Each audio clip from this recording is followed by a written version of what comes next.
धागे न तिनक धिन धागे न तिनक धिन धागे न तिनक धिन धागे न तिनक धिन धागे न तिनक धिन धागे न तिनक धिन धागे न तिनक धागे न तिनक धिन धागे न तिनक धिन धागे न तिनक धिन धागे न तिनक धिन।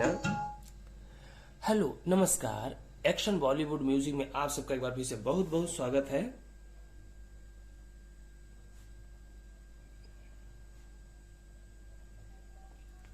ताल कहरवा, ठीक है। आज मैं आपको ताल कहरवा बताऊंगा कि ताल कहरवा को कैसे आप समझें और कैसे उसको आप प्रैक्टिस करेंगे। अगर पूरी बात आप अच्छे से समझ पाएंगे तो हो सकता है आप ताल को समझ पाएं और उसको उसके साथ में कोई गाना बजा पाए, ठीक है। ये जो मैंने अभी आपको ताल बजा के दिखाई थी, ये ताल कहरवा थी और ये ताल कहरवा का सेकंड वेरिएशन था। अभी हम आपको ले चलते हैं बिल्कुल स्लो में कि आप ताल को समझेंगे कैसे। कि ताल, जब हम कोई गाना ताल के साथ बजाते हैं तो हमें ताल को याद रखना होता है। हमारे माइंड में हमें ये पता होना चाहिए कि सम कहाँ आएगा, खाली कहाँ जाएगा, और खाली आएगा तो कितनी मात्रा पे आएगा, या जो उसके जैसे धा गे ना ती न का ये जो बोल हैं ये किन किन गिनतियों पे आते हैं, ठीक है। अब देखिए ये मैंने आपको ताल लगाई है।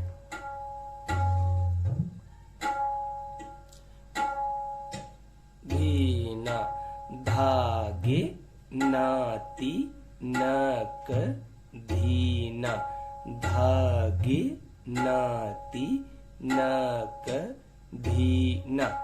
अब ये ताल तो बज रही है, अब कई बार बजती रहती है ताल और वो समझ में नहीं आती, क्योंकि बहुत सारे व्यक्तियों को ताल की ही प्रॉब्लम है, ताल समझ में नहीं आती।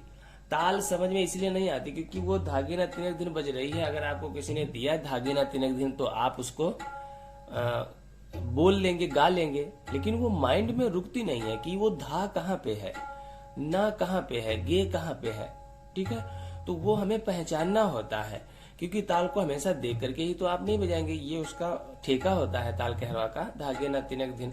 अब उसमें बहुत सारे वेरिएशन होते हैं, लेकिन वेरिएशन उसका कोई भी बजे उन सब में निकलता धागे न तिनक दिन ही। आप कभी भी कहरवा का कोई भी वेरिएशन बज रहा हो आप देखिएगा, लेकिन उसमें जो उसका जो रूप होगा वो धागे न तिनक दिन का ही होगा। दिट नाना तिट धाना अगर है तो भी वो धागे न तिनक दिन ही सुनाई देगा, खाली उसके बोल बदल जाते हैं। अब इसमें देखिए जो ताल बज रही है, धागे नाती नक धीना, दो जगह पे जोर लगता है, ध्यान से सुनिए।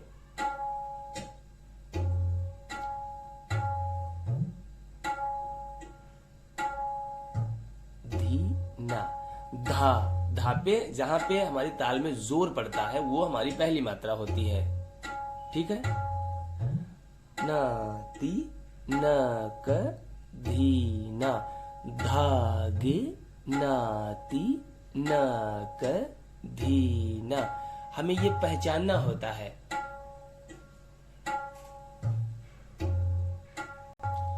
ठीक है, तो इसको आपको समझना है, इसकी धुन जो है कि जोर कहाँ कहाँ पे पड़ रहा है, बार बार हमारा धा कहाँ पे आ रहा है, और ये आपको बहुत ही इसका प्रैक्टिस करना पड़ेगा, तभी ये चीज आपके माइंड में रुकेगी।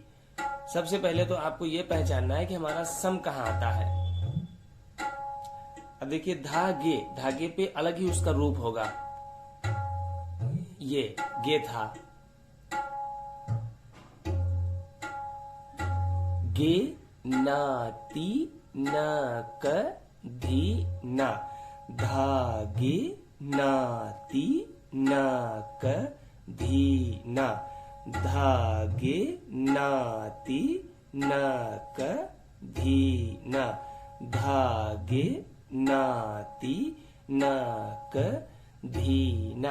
और हमें ये भी याद रखना है कि हमारा धा जो है पहली मात्रा, क्योंकि ये पहली मात्रा जो है वो सम होती है, ये सम होता है, ठीक है। धीना, धागे नाती नक धीना, धागे नाती। तो इसको आपको ये प्रैक्टिस करना है, जैसे मैंने बहुत ही स्लो में इसको लगा रखा है, और ये बोल आपको याद करने होंगे। आप जब तक आपको ये आपके माइंड में नहीं भरेगा कि हमारे जो धागे ना तिनक धीना, उनके उनके उनके बोल कैसे हैं, उनका वजन क्या है। फिर से सुनिए, धागे धीना, धागे नाती नक धीना, धागे नाती नक धीना, धागे नाती नक धीना।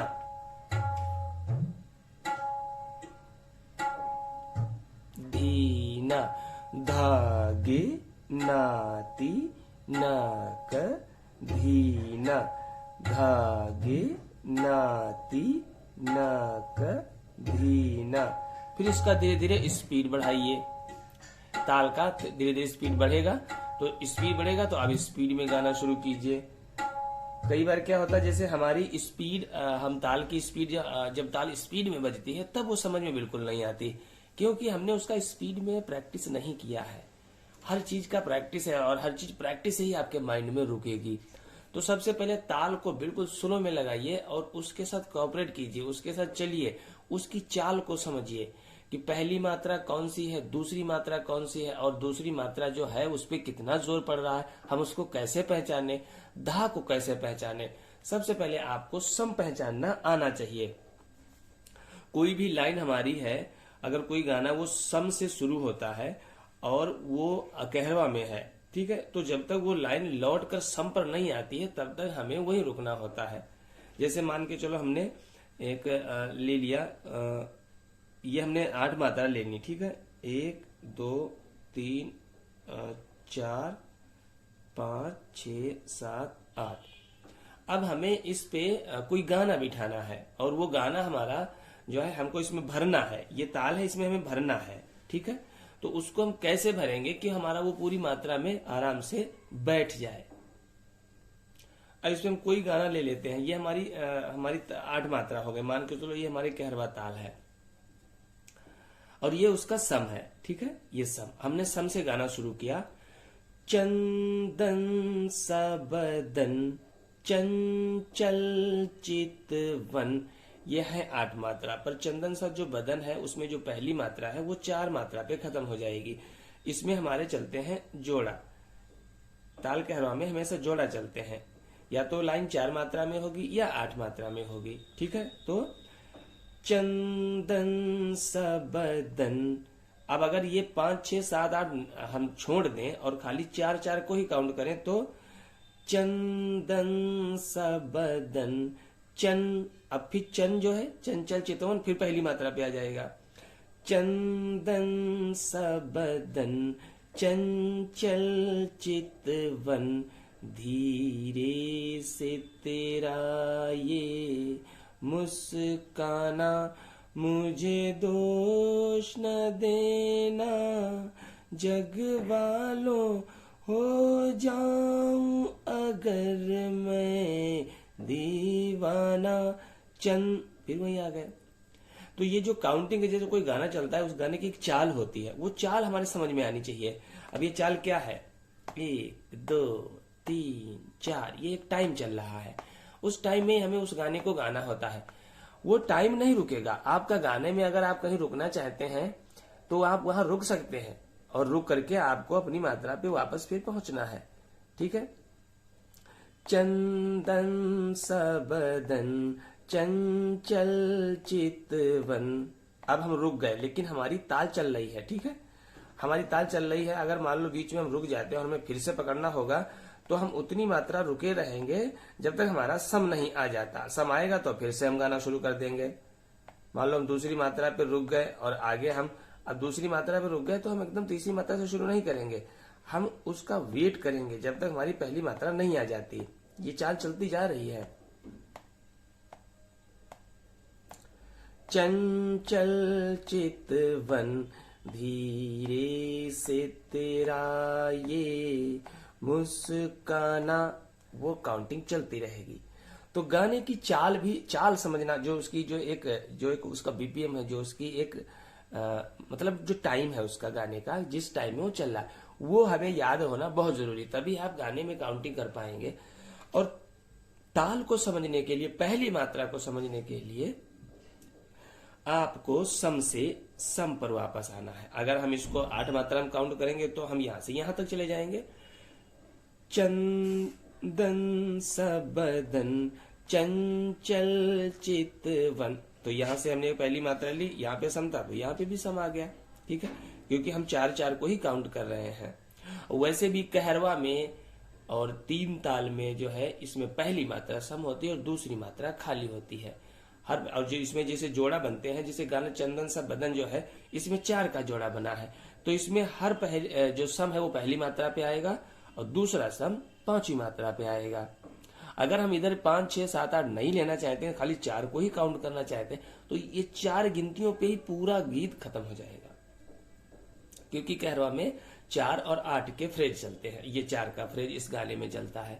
अगर मान लो इसमें हम कोई दूसरा गाना ले लें, एक प्यार का नगमा है, अब देखिए एक प्यार का नगमा है, अब है हमारा आया 6ठी मात्रा पे, लेकिन हम 6ठी मात्रा से वापस नहीं आ सकते, हमें फिर पहली मात्रा पे आना है, तो हमें वहां पे 2 मात्रा रुकना पड़ेगा, तभी हम पहली मात्रा पे आएंगे। सम से हमने शुरू किया है तो हमें वापस सम पे ही आना है।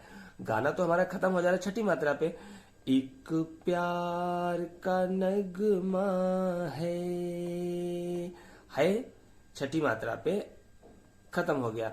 अब ये और ये 2 मात्रा हमें रुकना है, जब 2 मात्रा रुक लेंगे तब हम पहली मात्रा पे आएंगे। फिर से देखिए, एक प्यार का नगमा है, मौजों की रवानी है, जिंदगी और कुछ भी नहीं, तेरी मेरी कहानी है, एक प्यार का नगमा है। अब है के बाद अगर 2 मात्रा हम नहीं रुक रहे हैं तो हमारी ताल बिगड़ी जाएगी। 2 मात्रा वहां आपको बराबर वेट करके चलना है और फिर पहली मात्रा पे आना है, क्योंकि इसमें हमारे फ्रेज जो है 8 मात्रा के बन रहे हैं। चंदन सा जो बदन गाना था उसमें हमारे फ्रेज 4 मात्रा के बन रहे थे, ये 4 मात्रा का बन रहा था, और एक प्यार का नगमा में 8 मात्रा का हमारा फ्रेज बनता है। ठीक है, तो ये गाने को हमें समझना होता है, ताल को समझना होता है, उसमें गाने को किस तरह भरना होता है, ये बहुत सारी हैं। अभी तो हमने जो आपको बताया, हो सकता है आपको ये समझ में आए, और अगर नहीं समझ में आता है तब भी आप ताल को लगा करके उसको खूब प्रैक्टिस कीजिए। धागे ना तीनक धीना, धागे ना तिनक दीना, धागे ना तिनक दीना खूब गाइए। उसको गाने के बाद में जब वो अच्छे से रट जाए फिर उसको सुनिए। जैसे आप जब धा पे जोर पड़ता है तो कितना जोर पड़ता है, गे लेता है तो गे पे कितना जोर पड़ता है, ना ती ना क दी ना, हर बोल को आपको पहचानना है कि उसकी जो फील है उसका क्या है। जैसे हमारा मान चलो घर में कोई सामान होता है, जैसे हमारे घर में कोई सामान है, हमारे पास हारमोनियम है, तो हारमोनियम हमारा हारमोनियम कितने किलो का है, हमारा हारमोनियम 20 किलो का है, तो हमारा धा जो है वो 20 किलो का हो गया। उसके बाद में हमारा तबला है, तबला हमारा 5 किलो का है, तो गे का वजन कितना होना चाहिए, 5 किलो, अंदाज से हमें देखना है, गे 5 किलो का है, ना जो है वो 3 किलो का है, ती वो 2 किलो का है। ऐसे हर बोल का वजन पहचानना है कि उसमें कितना वजन, अगर उसके वजन को आप पहचान जाएंगे तो आपकी ताल कभी नहीं बिगड़ेगी, और कहीं भी ताल बज रही होगी ताल कहरवा तो आप तुरंत जान जाएंगे धा कहाँ पे है, सम कहाँ पे है, खाली कहाँ पे है, ती कौन सा है, ना कौन सा है, का कौन सा है, ये सब कुछ आप पहचान जाएंगे। और ये पहचान आप जब भी पाएंगे जब आप खूब प्रैक्टिस करेंगे। मैं सबको यही बोलता हूं कि ये संगीत जो है ना, ये सिर्फ प्रैक्टिस से आपकी आता है। आप प्रैक्टिस करेंगे तो बहुत ही अच्छा आपको हर चीज की समझ हो जाएगी, और नहीं प्रैक्टिस करेंगे तो कुछ नहीं होगा। अच्छा, दूसरी एक चीज और बात, कई लोगों से मैं दुखी हो जाता हूं कि वो जब ये पूछने लगते हैं समय कितना लगेगा और मैं कैसे करूंगा। आप कैसे करेंगे भाई, ये तो आपको ही सोचना है, करना आपको। आप अच्छा हारमोनियम बजाना चाहते हैं, आप अच्छा गाना चाहते हैं और प्रैक्टिस आप करना नहीं चाहते तो कभी जिंदगी में नहीं होगा। कोई भी चीज को पाने के लिए आपको स्वयं मेहनत करनी होती है, आपका इसमें कोई जो है सहयोग नहीं कर सकता। आपके पिता है, आप अगर उसमें कुछ आप हारमोनियम सीखना चाहते हैं तो आपके पिता आपको पैसा दे सकते हैं कि ठीक है पैसा हम दे देंगे, आप सीखिए। अब मेहनत थोड़ी वो करके दे देंगे, मेहनत तो आपको ही करनी पड़ेगी। आप करना कुछ नहीं चाहते और आप सोचते हैं हम अच्छा बजाने लगे, तो अच्छा बजाने के लिए मेहनत कीजिए। मेहनत आप करेंगे तो शुरू में आपसे मेहनत जरूर पड़ेगी, लेकिन जब आप बजाने लगेंगे तो आपको उतनी प्रसन्नता भी होगी कि चलो हमने मेहनत की और हम बहुत अच्छा हारमोनियम बजाने लगे। कहीं भी आप स्टेज पे बैठ जाएंगे तो आपके अंदर गर्व होगा कि हम हारमोनियम बजा लेते हैं। आपके आसपास लोग घेर के आपको बैठेंगे कि गुरुजी मुझे भी सिखा दीजिए। उस समय आपको गर्व होगा, ये हमने जो चीज सीखी आज हमको उसका फायदा मिल रहा है। तो मेहनत कीजिए, मेहनत करेंगे आप तो सब कुछ होगा, मेहनत नहीं करेंगे तो कुछ भी नहीं होगा। ठीक है, तो इस ताल को आप इस तरह प्रैक्टिस करें और इन स्वरों को जैसे हमने आपको बताया उसको पहचानने की कोशिश करें, तो आप ताल को समझ भी पाएंगे और ताल के साथ गा भी पाएंगे। ठीक है, तो मिलते हैं अगले वीडियो में किसी और जानकारी के साथ। और अगर आप सीखना चाहते हैं तो मैं यही कहूंगा कि मेरी क्लासेस ऑनलाइन होती हैं, आपको ऑनलाइन ज्वाइन करना पड़ेगा और हमारे साथ बैठना पड़ेगा, तो आप अपने घर से भी कुछ भी सीख जाएंगे। और घर से भी आप जब भी सीख जाएंगे जब हम आपको जिस तरह सिखाएं और आप हमारे साथ सीखें, तभी आप उसको कर पाएंगे। ठीक है, उसमें भी कई बार क्या होता है, हम बहुत सारे लोगों को सिखाते हैं, वो 1-2 महीना सीखने के बाद छोड़ के बैठ जाते हैं। उनको ऐसा लगता है, या तो उनको ये लगता है ये बहुत कठिन है, या उनको ऐसा लगता है कि हमें सिखाया नहीं जा रहा। अभी संगीत इतनी जल्दी थोड़ी आता है, इसमें अगर आपको कोई सिखा रहा है मन से तो आप उसको सीखिए और प्रैक्टिस कीजिए। करते जाएंगे, जब 1-2 साल गुजरेंगे तब आप अपने अंदर इंप्रूवमेंट देखिए। ये 1-2 महीने की चीज नहीं है, 2-4 महीने में इसमें कुछ भी नहीं होगा। 2-4 महीने में तो इसका एक शून्य भी हासिल नहीं होगा, क्योंकि ये बहुत ही बड़ा सागर है और इतना बड़ा विशाल सागर है, और उसमें से हमने महीने 2 महीने लगा के हम उसमें से क्या सीख सकते हैं। ठीक है, तो उसमें आप समय देंगे तो आप उसको कवर भी कर पाएंगे और अच्छा बजाएंगे भी, गाएंगे भी, ताल भी अच्छी हो जाएगी। ठीक है, तो मिलते हैं अगले वीडियो में। अगर आप सीखना चाहते हैं तो इस नंबर पे आप कांटेक्ट करके क्लास ज्वाइन कर सकते हैं और घर बैठे सीख सकते हैं। नमस्कार।